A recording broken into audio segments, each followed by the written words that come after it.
On this show, we talk a lot in numbers, and it makes us a little nerdy, but it helps illustrate a lot of the economic problems we face. I'm going to step away from the numbers for a minute and just talk about an economy that works for the ultra rich and doesn't work for the vast majority in a slightly different way, which is the lifestyles of the rich and famous. And they're getting totally off the hook, totally out of control. It's one way of understanding some of the statistics we do throw at you when we say that you could fit 20 people in an elevator who own 40% of the economy or whatever.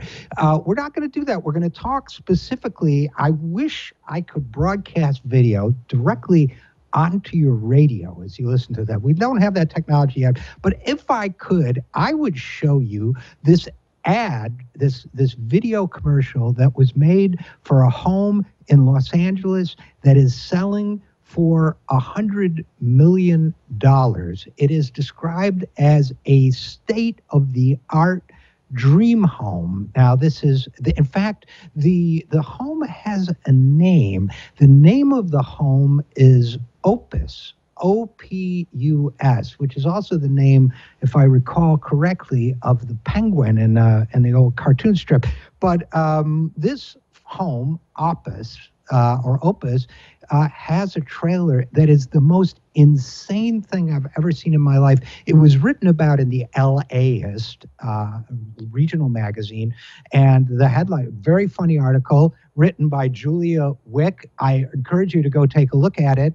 The headline is this red band trailer. It was made of Red Band, which is a platform for this type of thing. This red band trailer for a $100 million house makes me want to be a socialist. I encourage you to look that up. And by the way, Julia, come on in. The water's fine. It's very funny. She says, have you ever wondered what would happen if a Cinemax After Dark special, a James Bond movie, and the gnawing emptiness of late-stage capitalism all committed something unmentionable on the air and gave birth to a house? Okay.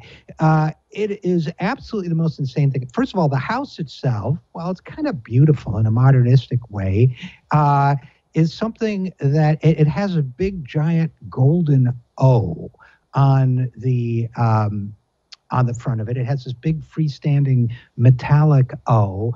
And, in a kind of a suggestive shape, actually. And you might think I'm reading too much into a giant golden O, except for the fact that the whole ad shows nothing except models, fashion models, one of which is covered completely in gold paint, like one of the victims in Goldfinger.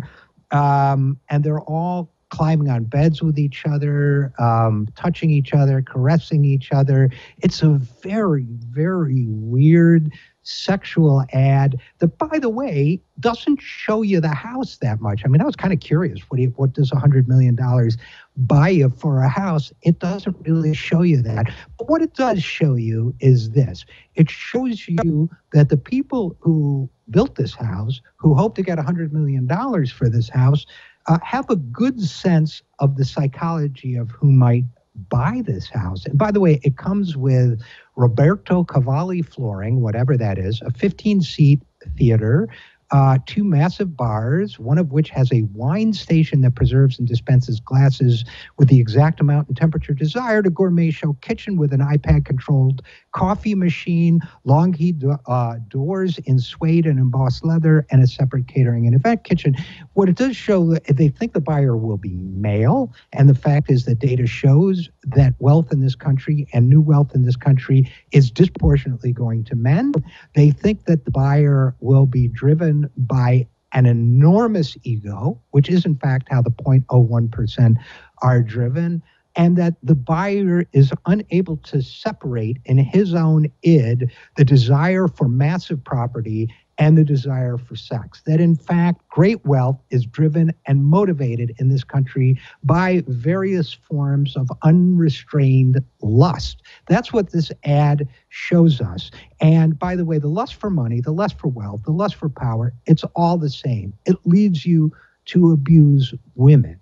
It leads you to abuse employees. It leads you to abuse the law. it leads you to abuse, in many cases, your own family members. If nothing else, what we can learn from the Trump presidency is this: we do not want these people in control.